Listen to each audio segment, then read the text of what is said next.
For more, we turn to Admiral Brian Christine, the Assistant Secretary for Health at the Department of Health and Human Services. Admiral Christine, thank you so much for being here with us today. Abigail, it's a real pleasure to be here today. As a Catholic, it's very exciting to be here with EWTN. I do want to start off by saying thank you so much to President Donald Trump and Secretary of the Department of Health and Human Services, Robert F. Kennedy Jr., for all that they're doing to really make America greater than she's ever been, but to make America healthier than they've ever been. This combination, President Trump and Secretary Kennedy, they care about every man, woman, and child in this country, truly. Well, thank you. And it means so much to have you here with our viewers to just show us, as you said, like what is this administration's stance on a lot of these issues. Now, we'll dive right in if you don't mind. So EWTN's National Catholic Register recently wrote, quote, President Trump will forever merit the pro-life movement's esteem for his role in facilitating Dobbs. But the unfortunate reality is that the number of U.S. abortions has climbed, not fallen, since Roe was overturned and Trump returned to power. That's largely a consequence of this administration's unwillingness to roll back the Biden-era policy changes that facilitated much wider distribution of the abortion pill, which now accounts for 2/3 of all U.S. abortions.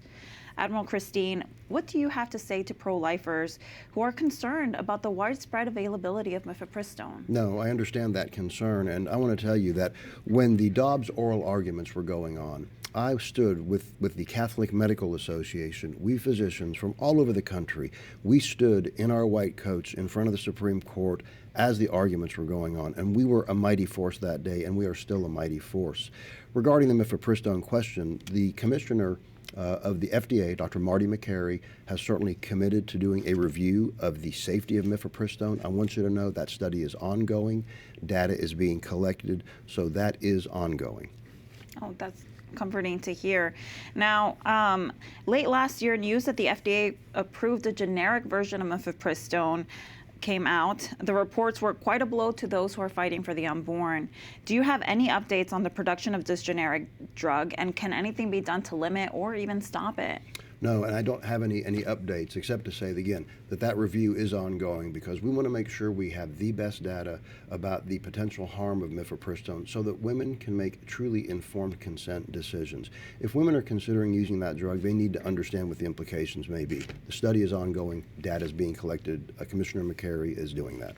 As we mentioned, there have been some good news, too, coming from this administration. Why was it so important for the HHS to end the practice of using human aborted tissue for agency-funded research? Yeah, and that was just recently released by the NIH, the National Institutes of Health, that any study that uses fetal tissue from elective abortions will not be eligible for funding. That includes ongoing studies, it includes renewals and new studies, and this is really important. I think this shows the administration, Secretary Kennedy, and the director of the NIH, Dr. Jay Bhattacharya. I think it shows their commitment to saying that gold standard science is going to lead us, but we're not going to compromise our values when it comes to doing things like using tissue from aborted fetuses. Mm-hmm. And I bet it stops some of the demand for the supply as well. Well, I think it probably does. I think that's a very good point. Thank you for making that. Again, there's not an incentive, if you will, to get this aborted tissue to put into studies because those studies aren't going to be funded. So this is tremendously important, and it's another clear example of how we stand for life at the Department of Health and Human Services. Now, under the second Trump administration, HHS is also targeting so-called gender-affirming care for minors. Can you tell us more about what you're doing to stop this? Absolutely. This is incredibly important to the country. It's incredibly important to those most vulnerable, these minors who suffer from gender dysphoria, because gender dysphoria is a real condition, a mental health condition. What we did at the Department of Health and Human Services, we actually produced a report, and then we had a peer review of that report. In other words, scientists, well-known scientists who reviewed the report, and they came out and said, yes, what we decided from the report, what we showed was absolutely backed in science, specifically that using sex-rejecting surgeries, that using cross-sex hormones, that using castrating chemicals, that is not the way to treat these vulnerable children. The way to treat the children is with compassionate mental health care. We know that individuals who suffer from gender dysphoria, if you treat them in that way with mental health support, I personally believe, my personal belief is that if the parents agree, then I think that also pastoral care is important. But if you use the mental health support, that the vast majority of these children are going to be very happy in their own skin. We don't need to be cutting off body parts. We don't need to be giving them chemicals that is going to cause irreversible harm for the rest of their life. We have been very strong about this in the Trump administration. We have been led by Secretary Kennedy, and we're never going to back away from these things. Yeah. And the Catholic social teaching, just for our viewers, is that God doesn't make mistakes. And so, as you said, like if people experience gender dysphoria, anything that can do to accompany them towards just recognizing that God made them for a purpose and intentionally made as they are. It was over the course of the weekend with the March for Life, I heard our Deputy Secretary at the Department of Health and Human Services, Mr. Jim O'Neill, said it best in a speech. He said very strongly, little boys are little boys, little girls are little girls, and that does not change. Indeed. Now, you spoke about your background. I understand you're among a group of pro-life doctors who are outside the Supreme Court, as you said. Yes. Can you tell us what that experience was like, just It was amazing. personally? So I was up with the Catholic Medical Association, but there were other Christian medical associations, physicians, nurses of all different faith traditions. There were Orthodox Jews who were there. There were Protestants, Catholics. We were together in front of the Supreme Court. We were showing our concern for life. We wanted the justices in the entire country to know that as medical professionals, we know what science says. We know that life begins at conception, and we stood strong for that day. In what you shared with us, you mentioned there has been a lot of an effort to use science-backed studies. As a medical practitioner, what is the importance of these studies when addressing some of these concerns? Yeah, tremendously important. I mean, that's one of the things that Secretary Robert Kennedy has said, that we will always be led by science at the Department of Health and Human Services under his leadership. We are always going to be guided by science, gold standard science. And so that's how we make our decisions. We make our decisions to protect the American people, to do what's best, but we always use science as our guiding light. Right. Now, you're a practicing Catholic. I am. Could you tell us what role does your faith play in your work, both as a medical practitioner and now in this new role at HHS? If you could tell us. Yeah, I'm happy to do that. Yes, I am a practicing Catholic. And like I said, that's part of the reason it's so special to be here today. I'm going to have to give a shout out to Father Mitch Pacwa, because I'm from Birmingham, Alabama, and Father Pacwa is a friend.